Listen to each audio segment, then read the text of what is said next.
Dobar dan svima i dobrodošli u virtualne kabinete nastave hrvatskog jezika. Moje ime je Marta, profesorica sam hrvatskog jezika u gimnaziji i ovime nastavljamo naše brzinske pripreme za državnu maturu. Ispred mene su bilješke, slijedi sljedeće razdoblje, dakle danas ćemo snimiti hrpu tih videa, nadam se da će vam nešto od ovoga i koristiti. Dakle, naše sljedeće razdoblje jest modernizam. Modernizam obuhvaća posljednja desetljeća 19. stoljeća i neke različite svrhe stvarne. Dakle, ovdje ne možemo reći da je književnost ujednačena, niti možemo naglasiti neke osnovne značajke razdoblja. Zašto? Zato što svi pisci imaju nešto svoje u ovome. Pa idemo redom. Postoje Parnasovci, dekadenti, simbolisti i bečki modernisti. Pa idemo redom. Dakle, Parnasovci bili su umjetnički pokret u Francuskoj između 1860. i 1866. godine. Okupljaju se oko pjesničke zbirke koja se zove Suvremeni Parnas, a temeljna odrednica njihovog zajedničkog nastojanja je kult savršene forme, depersonalizacija pjesništva i izbjegavanje neke suvremene tematike. Glavni predstavnici su Leconte de Lisle, Sali Prudhomme i Jose Maria de Heredia. Što se dekadence tiče, ovo označava fazu književno-umjetničkog razvoja simbolizma pod kraj 19. stoljeća. Glavne značajke su duboko nezadovoljstvo i osjećaj propadanja cijele te postojeće zapadne kulture, tjeskoba, beznađe, tuga, briga za formu i sl. Glavni predstavnici dekadencije su Théophile Gautier i Paul Verlaine. Što se simbolizma tiče, on se javlja 80. godina 19. stoljeća. Postoje neke pretečne simbolizma, no o tome nećemo. Glavne značajke simbolizma su te da simbolisti nastoje predstaviti dušu stvari, pritom se služeći nekim simbolima.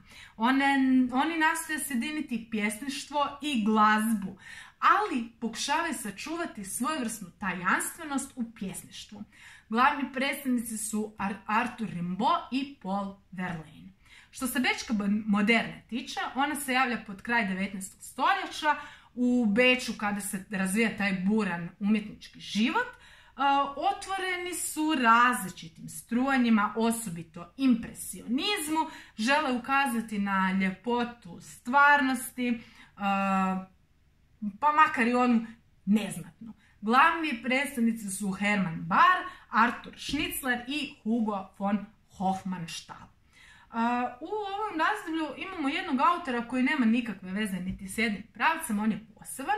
On se zove Charles Baudelaire. Baudelaire je napisao zbirku pjesama Cvjetovi zla, koja je onako poprilično genijalna pjesnička zbirka. Jedna od najpoznatijih pjesama iz te pjesničke zbirke, vjerojatno ste ih radili u školi, su Suglasja i Albatros. U ovom razdoblju imamo jednog dramatičara, on se naziva Henrik Ibsen, najpoznatiji po svojoj drami Nora, koja je u stvari psihološka drama, proučava tu psihologiju našeg glavnog lika Nore.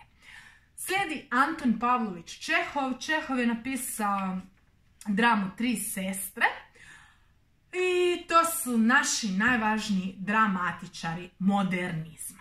Što se tiče moderne, u hrvatskoj književnosti ona je onako svakojaka. Neki teoretičari smatraju da je to između 1892. razdoblje i 1916. Ovdje imamo različite skupine pisaca poput Bečke i Praške, no o tome više neki drugi put. Ovdje se javlja jako puno toga. Razvija nam se i pjesništvo, i dijalektalno pjesništvo, i proza, i drama, sve i svašta. Pa što se pjesništva tiče, najpoznatiji pjesnici su Antun Gustav Matoš, Vladimir Vidrić i Janko Polić-Kamov. Što se dijalektalnog pjesništva tiče, ovdje su nam najznačajniji Dragutin Domenić, Vladimir Nazor i Fran Galović.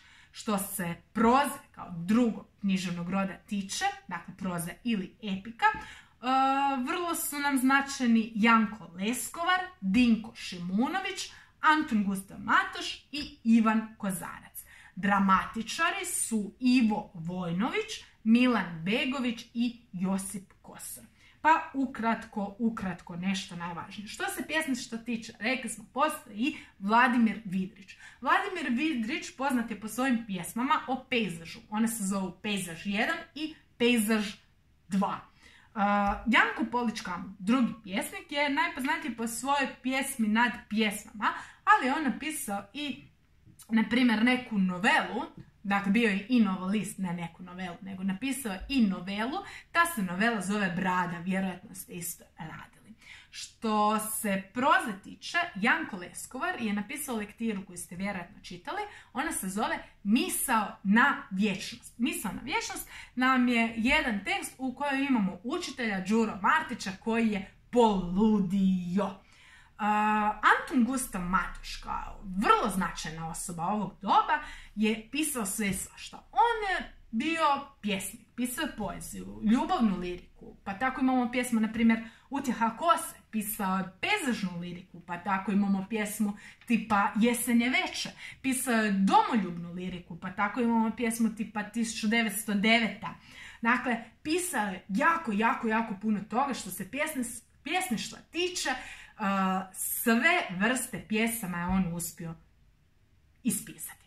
Dakle, što se proze tiče, poznat je po svojim novelama, pa tako je napisao novelu Kamao i novelu Cvijet s raskršća.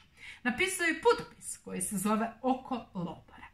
Sljedeći autor nam je Ivo Vojnović. Ivo Vojnović je napisao tekst koji se zove Ekvinoci i tekst koji se zove Dubrovačka trilogija. Sljedeći autor je Dinko Šimunović. On je napisao Muljiku i Dugu.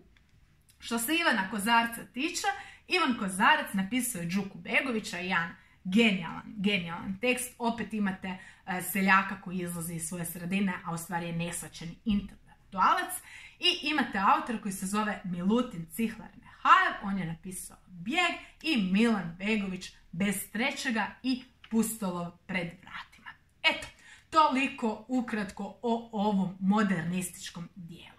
U ovom razdoblju, dakle, modernizma, postmodernizma, ovog novijeg doba, razvijaju se različiti pravci u književnosti. Pa tako postoje pravci u književnosti 20. stoljeća.